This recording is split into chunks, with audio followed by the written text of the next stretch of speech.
नमस्कार। ज्योतिष ज्ञान में दर्शकों, आप सभी का हम हार्दिक स्वागत करते हैं।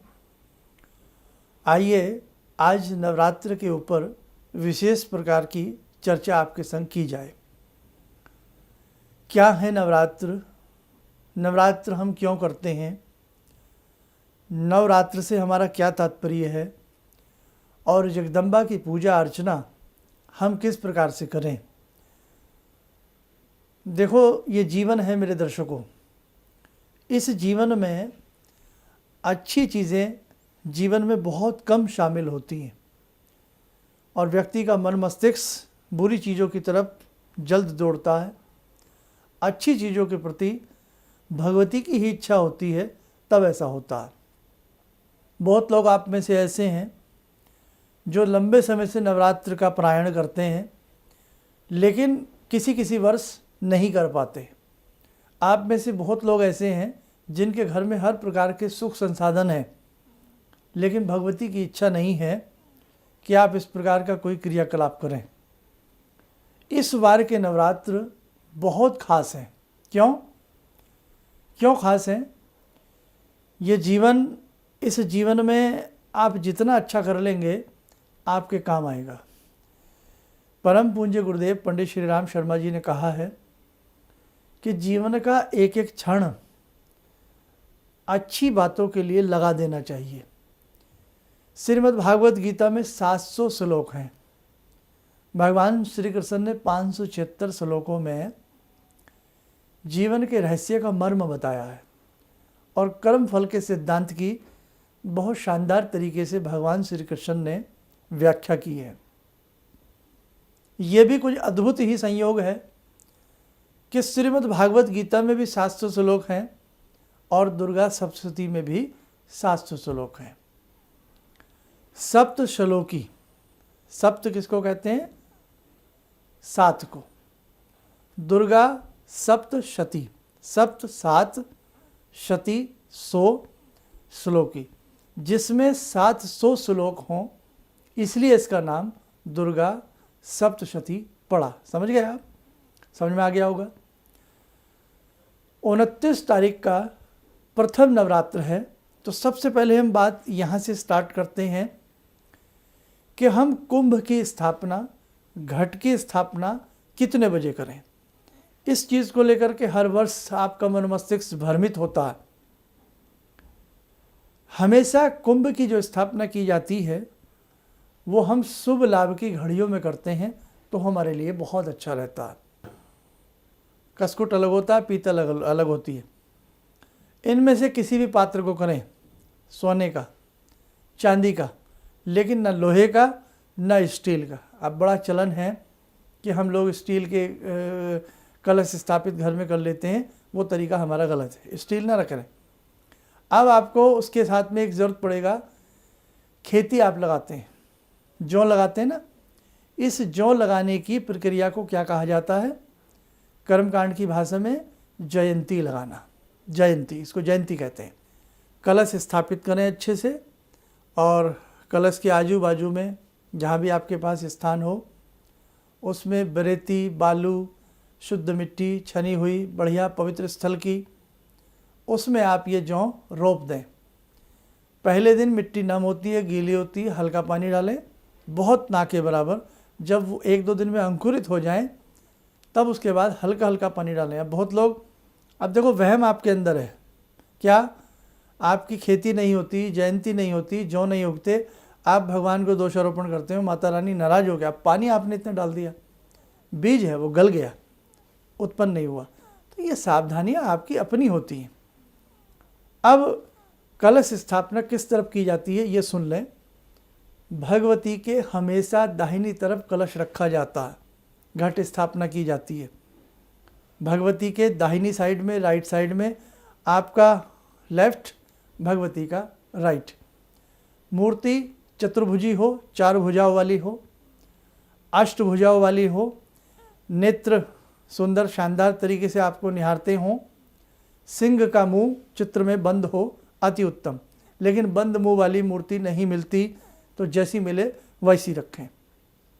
लाल बाजोट बिछा दें, लाल कपड़ा बिछा दें, पीला कपड़ा बिछा दें, उसके ऊपर मूर्ति की स्थापना करें, कलश की स्थापना करें। अब कलश में क्या क्या द्रव्य डलते हैं? डलने को तो बहुत सारी चीज़ें डलती हैं। मुख्य ध्यान रखें, सुपारी, पान का पत्ता डंडी सहित, खंडित अखंडित का ध्यान रखें, चावल, पुष्प, मिष्ठान, चांदी का सिक्का, गंगाजल, हल्दी, ये चीज़ें कलश में डालें। सिंपल विधि बता रहा हूँ, अदरवाइज सबके मंत्र होते हैं। चावल डालने का मंत्र, गंध धूप दीप आदि का मंत्र जिनको आता है, देखो उनको तो सब आता है, लेकिन मैं साधारण जनता के लिए साधारण बातें आपसे कर रहा हूँ। कलश में सारी चीज़ें डाल दी। सबसे पहले आपने अखंड ज्योत लगानी है, अखंड लगाइए। 9 दिन के लिए लगानी है, 9 दिन के लिए लगाइए। नहीं तो अपना जितने वक्त पाठ करते हैं उतने वक्त ज्योत में घी कम से कम 4 चम्मच डाल देंगे। छोटी से अच्छी से ज्योत बनाएंगे तो 4-5 घंटे चल जाती है। माता रानी के सामने किसी तस्तरी में, प्लेट में दिया रखें, ज्योत प्रज्वलित करें, भगवती का ध्यान करते हुए, और उसके बाद कलश की स्थापना करें। कलश में सारे द्रव्य डालें। उसके बाद नवग्रहों के नाम से नवग्रह पूजन आता है तो नवग्रह पूजन कर लें। नहीं तो नवग्रह का एक बीज मंत्र होता है, मतलब मुख्य मंत्र होता है, ओम ब्रह्मा मुरारी स्पांतकारी भानु शशि भूमि सूतो बुधस्य गुरुश्च शुक्र शनि राहु केतवा सर्वग्रह शांति करा भवंतु बोल करके 9 के 9 ग्रहों के नाम से पुष्प आदि फूल आदि चढ़ा दें। भगवती का 16 प्रकार से पूजन करें या 5 प्रकार से पूजन करें। कहने का मतलब, कलश का पूजन, घंटा घड़ियाल का पूजन, दीप पूजन जो दीप जलाया है, और फिर भगवती का आवाहन करें। आवाहन करना वैसे नहीं आता, मंत्रों के माध्यम से आगच आगच नहीं आता, तो वैसे बोल दें कि हे भगवती, आज प्रथम नवरात्र है, मैं आपका पूजन कर रहा हूँ, कर रही हूँ, आप मेरे घर में पधारें, आप उपस्थित हों, मुझे आशीर्वाद दें, भोली भावना के साथ। भगवती आ गई, पंचोपचार पूजन धूप दीप जल आदि से। नहीं तो 16 प्रकार से पूजन कर सकते हैं। सबसे पहले बैठने के लिए आसन फूल का दे दें। आसनम समर्पयामि, जल से पैर धुला दें। पाद्यम समर्पयामि, अर्घ्यम समर्पयामि, आचमनम समर्पयामि, स्नानम समर्पयामि। वस्त्र के नाम पे कलावा या चुन्नी माता रानी को, वस्त्रम समर्पयामि, यज्ञोपवीतम समर्पयामि, पुष्पाणि समर्पयामि, धूपम दीपम नैवेद्यम निवेदयामि। दक्षिणाम, सारी चीज़ें होती हैं। इतना भी नहीं आता, ये मैं बड़ा शॉर्टली बता रहा हूँ। क्या करेंगे? केवल आपके सामने जो सामान हमने बताया, जैसे प्रसाद, फल, तिलक, वस्त्र के नाम पे खमनी, मोली जिसको कहते हैं, रंगा हुआ लाल चावल या पीला चावल, अक्षत जो होता है, पूजा करने में देवताओं को जो हम अक्षत चढ़ाते हैं, इससे दिव्य आशीर्वाद प्राप्त होता है। ये धान है, ये एक फसल है, भगवती इससे बड़ा प्रसन्न होती हैं। अब आपको जो दिमाग में आए, आपने भगवती को एक एक करके, जैसे फूल चढ़ा दिया, तिलक लगा दिया, धूप दीप अर्पण कर दिया, प्रसाद नैवेद्य अर्पण कर दिया, एक पान के पत्ते के ऊपर एक सुपारी परमानेंट रख देना, 9 दिन तक रखी रहेगी। अष्टमी करते हैं तो अष्टमी को उठेगी, नवमी करते हैं तो नवमी के दिन उसको उठाया जाता है। ये सारी प्रक्रिया साधारण रीति रिवाज से कर लें। इसके अलावा जितने भी चित्र घर में हैं, सभी को तिलक लगावें और संकल्प लें। संकल्प संस्कृत में, इस पुस्तक में भी है, दुर्गा सप्तशती जो आपको दिखाई थी 1-2 रोज़ पहले। नहीं तो देसी भाषा में संकल्प लें कि भगवती, आपके यहाँ अष्टमी होती है तो अष्टमी तक का संकल्प लें, नौमी होती है तो नौमी तक का लें कि हे भगवती, जल ले लें कि हे भगवती, मैं आपके नवरात्र रखना चाहता हूँ, मुझे सामर्थ्य दें, मुझे हिम्मत दें, अपना आशीर्वाद दें, और बस मैं यही चाहता हूँ कि आपकी प्रसन्नता सदैव मुझ पर बनी रहे, मेरे कुल, मेरे परिवार पर बनी रहे। और वो संकल्प का जल भगवती के चरणों में छोड़ दें। संकल्प की प्रक्रिया ये भारतवर्ष के धार्मिक अनुष्ठानों से प्रारंभ होती हुई राजपथ के गलियारों तक पहुंची है। चाहे कैबिनेट मिनिस्टर हों, चाहे प्रधानमंत्री हों, उन्हें भी एक संकल्प देश की जनता के लिए कि मैं आज से ये शपथ लेता हूँ। भारत के हर करेंसी पर, नोट पर भी संकल्प की प्रक्रिया लिखी होती है। भारतीय जितने भी धार्मिक शास्त्र हैं, इसमें संकल्प कोई मखौल नहीं है। भारत के शास्त्रों से ही संकल्प की प्रक्रिया कैबिनेट तक, राजपथ तक पहुंचती है। समझे आप? तो संकल्प की प्रक्रिया पूजा में लेनी ही चाहिए। हमेशा ध्यान रखें, ऐसे विराट आयोजन में, ऐसे विशेष अनुष्ठान में संकल्प आपको करना ही चाहिए। इससे क्या होता है, दो बातें। एक, जो आपका देव है, देव किसी न किसी रूप में उपस्थित जरूर होता, चाहे सूक्ष्म रूप में उपस्थित हो, चाहे फूल के रूप में उपस्थित हो, उपस्थित होता है। एक तो उसके कानों तक आपकी आवाज़ पहुंचती है कि आप ये संकल्प ले रहे हैं, इतने दिन का संकल्प ले रहे हैं, तो देवता बाध्य हो जाता है उतने दिन के लिए आपके साथ। सेकेंडली, आपका जो मन है ये आपको छलता है, छलावा है, आपके मन में भी ये बात बढ़ जाती है कि 9 दिन तो मुझे ये करना ही है। तो संकल्प लेने की प्रक्रिया बहुत शानदार एक परिपाटी है। संकल्प लेके पूजन करें, ठीक है, यहाँ तक आप सब समझ गए। अब भगवान को जो रोज़ धूप दीप हम लगाते हैं, भोग लगाते हैं, बहुत लोग मुझसे पूछते हैं उस भोग का क्या करें, बाद में कन्या को दे दें, स्वयं खा लें, कोई दिक्कत नहीं है। कुछ भी घर में ना हो, दूध का भोग लगा दें, केला भोग लगा दें। भगवती को किन तिथियों में क्या भोग लगाया जाता है, ये सारी चीज़ें भी मैं आगामी एपिसोड में बताऊंगा, और वैसे मैंने बता भी रखी हैं। अब हम बात करते हैं पाठ विधि की। आप जो दैनिक पाठ रोज करते थे उसको थोड़ा शॉर्ट कर लीजिएगा इन नवरात्रों में। गायत्री, थोड़ी सी मंत्र जो भी आप करते हैं गायत्री ज़रूर करें, गणपति ज़रूर करें, गुरु आदि का ध्यान करें। दुर्गा सप्तशती के 6 अंग हैं। कितने अंग बोले हमने? दुर्गा सप्तशती के 6 अंग हैं। 6 अंगों के साथ दुर्गा सप्तशती को किया जाता है। फिर पुस्तक देख लें, ना हो तो ले आएँ। ये आप देखिए, ये दुर्गा सप्तशती है, ठीक है। ये दुर्गा सप्तशती का ग्रंथ गीता प्रेस का है, गोरखपुर वालों का। हिंदी में भी आता है, संस्कृत में भी आता है, में भी अलग अलग ज़ुबानों में, भाषाओं में इसको प्रकाशित किया गया है। सबसे अच्छा है आप वो ले आएँ संस्कृत से हिंदी वाला। कहीं अटक जाए, कुछ समझ में ना आए तो वहाँ से आप उसको देख लें। अब 6 अंगों में दुर्गा सप्तशती का पाठ माननीय माना गया है। दुर्गा सप्तशती में बड़ा कन्फ्यूज़न हो जाएंगे आज आप थोड़ा सा, लेकिन इसलिए मैं चाह रहा हूँ सहजता के साथ एक एक चीज़ क्लियर करके आपको समझाऊँ। दुर्गा सप्तशती में कितने अध्याय हैं? 13 अध्याय हैं। कितने? 13 अध्याय। 13 अध्यायों से पहले कुछ अंग हैं वो करने अनिवार्य होते हैं, और 13 अध्यायों के बाद कुछ अंग हैं वो करने अनिवार्य होते हैं। आज के इस परिवेश में 13 अध्याय बहुत लोग नहीं पढ़ पाते। उसका एक तरीका है, 13 अध्यायों का 3 रीति और बताई हैं शास्त्रकारों ने। कैसे?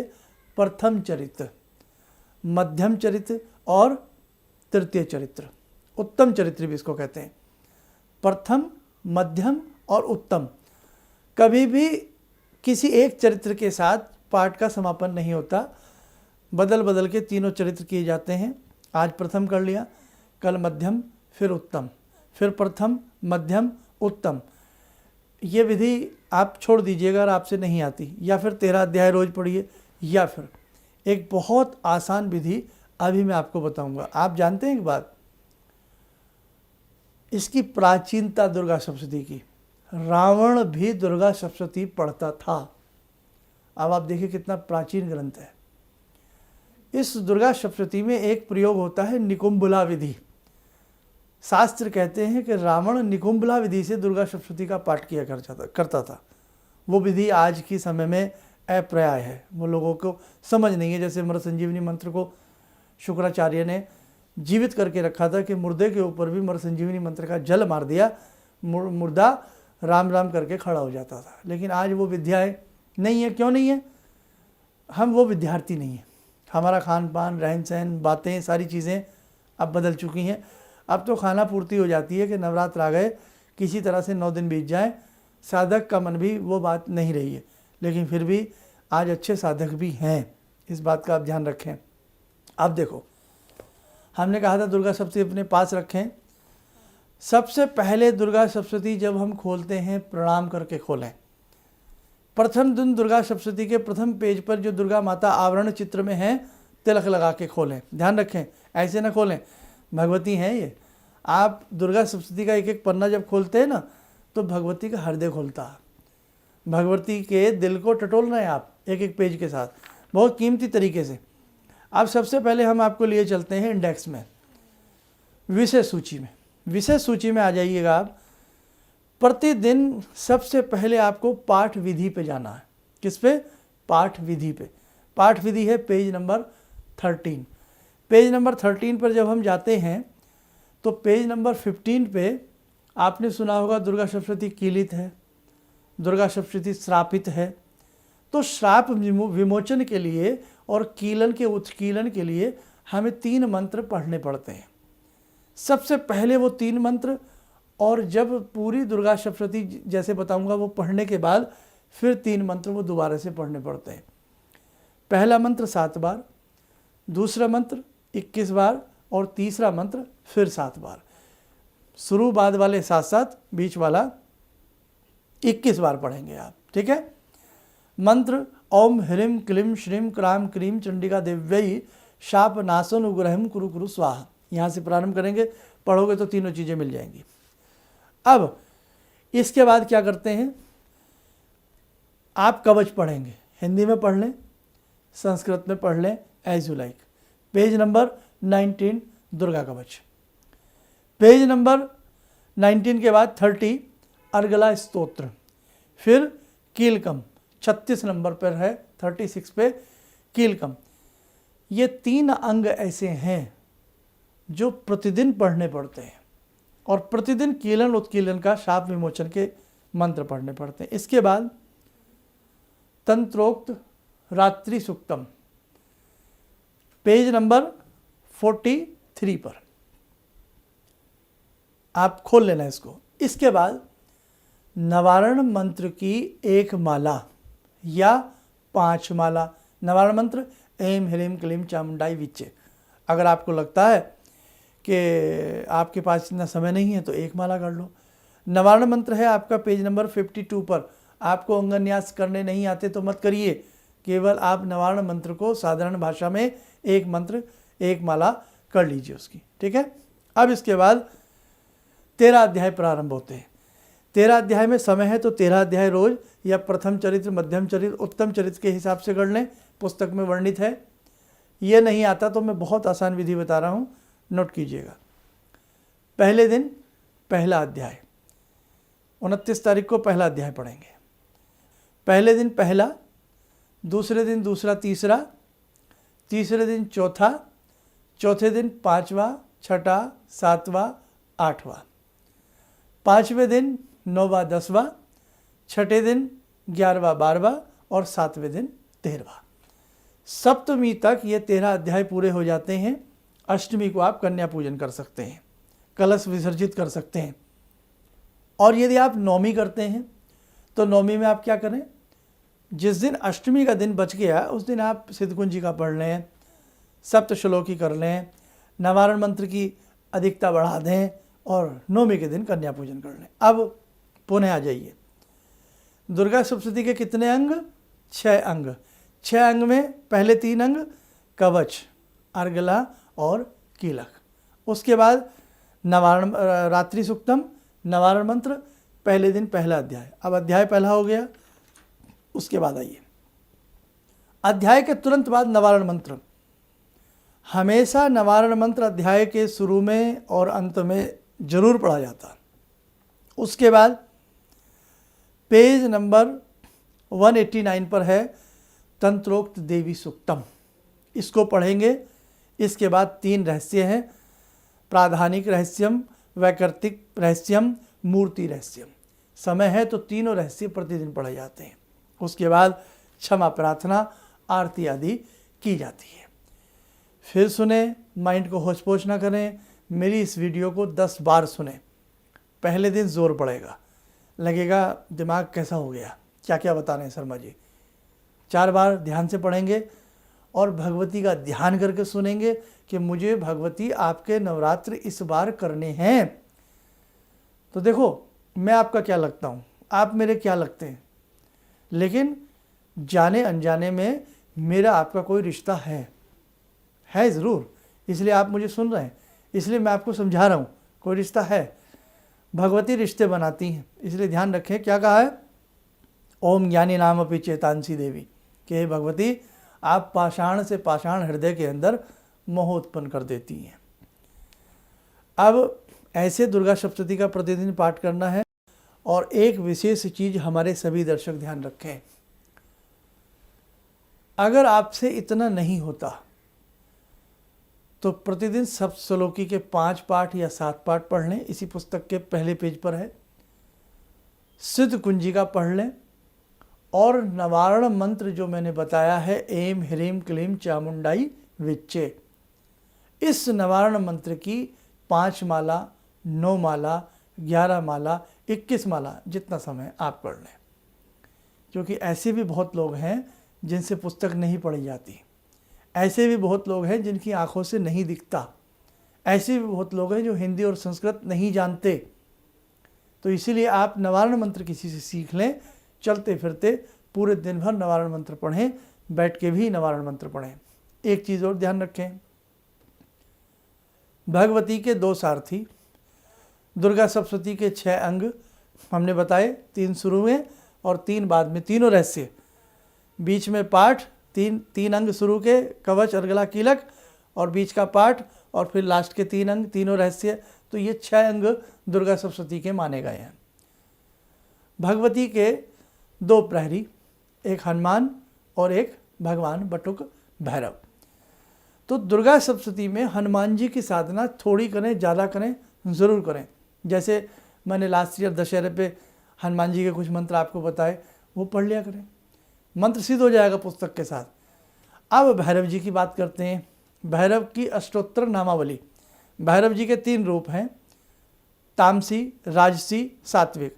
तो आप सात्विक रूप की भगवान भैरव की साधना करें, या भगवान भैरव का सात्विक रूप से अष्टोत्तर नामावली पढ़े करें। विधियाँ इतनी हैं, आपका कलेजा थक जाएगा, इतनी विधियाँ हैं दुर्गा सप्तशती की। क्या? पहला पाठ पढ़ा, भगवान भैरव के 108 नाम पढ़े, दूसरा पाठ पढ़ा, भगवान भैरव के 108 नाम पढ़े। जी हाँ, रूह खड़ी हो जाती है। लेकिन इतना समय नहीं आप लोगों के पास, इतना समय हम बताएंगे तो आप भी कंफ्यूज हो जाएंगे। बस मोटी सी बात ध्यान रखें, दुर्गा सप्तशती नवरात्रों में हनुमान जी और भैरव की साधना भी ज़रूर करिएगा। भैरव के नाम का एक सेपरेट दिया रात्रि के समय या पूजन के समय या अष्टमी के दिन भगवान भैरव का तेल का दिया जरूर लगाइए अलग से। और भगवती का दीपक कौन सा लगाना है? शुद्ध देसी घी का या मीठे तेल का, जिसको हम तिल का तेल कहते हैं। सरसों को तेल को कड़वा तेल कहा जाता है, तिल के तेल को मीठा तेल कहा जाता है, गाय के घी को गोघृत कहा जाता है। समझ में आया? आगे बढ़ते हैं। एक चीज़ और ध्यान रखें, बहुत लोग केवल दुर्गा सप्तशती में कवच को ज़्यादा पढ़ते हैं। कवच कैसे पढ़ें, सिद्ध कुंजिका स्तोत्र को कैसे पढ़ें, आप हमारे सारे वीडियो ढूंढिए, देखिए कैसे। सिद्ध कुंजिका स्तोत्र का महत्व बाय प्रोफेसर धर्मेंद्र शर्मा, दुर्गा कवच का महत्व व पाठ विधि बाय धर्मेंद्र शर्मा। आपको सारी वीडियोस लाइन लगा के हमारी मिल जाएंगी, बहुत आपको नॉलेज बढ़ेगा। उनमें पढ़िए, सुनिए, और जो आज का ये महत्वपूर्ण हमने सब्जेक्ट लिया, इसको शेयर कीजिएगा। आपने हमें अभी तक सब्सक्राइब ना किया हो तो ज़रूर कीजिए। क्यों? अब जो बीच के 8-9 दिन हैं उसमें भी मैं आपको बहुत कुछ बताऊंगा। कैसे कन्या पूजन करेंगे, भगवती को किस रोज़ क्या फल पसंद है, क्या फूल पसंद है, भगवती क्या पसंद करती हैं, सारी चीज़ें आप करते जाएंगे, आपको बहुत अच्छा लाभ मिलेगा। बहुत लोग दलीलें देते हैं कि भगवान पसंद और नापसंद से परे है, मैं मानता हूँ, लेकिन भगवान पसंद और नापसंद से परे उस व्यक्ति के लिए है जिसकी रग रग में साधना कूट कूट के भरी हो। आपके और मेरे लिए नहीं है। हमारी साधना उतनी शानदार नहीं है, समझे।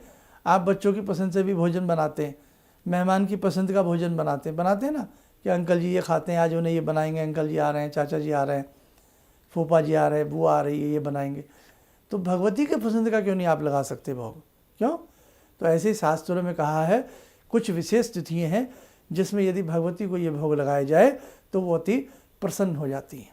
इन 9 दिनों में प्रयास करें मैथुन वर्जित रखें। इन 9 दिनों में अगर आप अच्छी साधना करते हैं, भूमि शयन करें। बिस्तर वो बिस्तर यूज़ ना करें जिस बिस्तर पर आप अगर मैरिड हैं, शादीशुदा हैं, उस बिस्तर से अलग सोएं। और नख ना काटें, नाखून ना काटें, पहले ही काट लें। बाल कटवाने हैं तो पहले ही बाल कटवा लें। ये सारी चीज़ें ध्यान रखें। इन 9 दिनों में साबुन का परहेज़ रखें, क्योंकि साबुन में बहुत ऐसी साबुन है जिसके अंदर गलत चीज़ें इस्तेमाल होती हैं।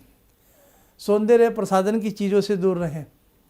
भगवती को शुद्धता पसंद है, आप ध्यान रखें, आप ये सारी चीज़ें ध्यान रखें। गंगा जल का घर में छिड़काव जरूर करें। और जो आप जयंती बोएंगे ना घर में खेती, किसी किसी भाग्यशाली के यहाँ सफ़ेद रंग की जयंती आ जाती है। सफ़ेद रंग के बिल्कुल जैसे वो हरे होते हैं ना, हरी खेती होती है, उसमें से 8-10 ऐसे अंकुर होते हैं, ऊपर तक बिल्कुल वाइट हो जाते हैं, दूध जैसे। अगर ऐसा हो जाए तो अनुपम भाग्यशाली हैं आप। मेरे जीवन में भी ऐसा तकरीबन 2 या 3 बार घटना घटी है और वो जयंती आज भी मेरे पास मौजूद है।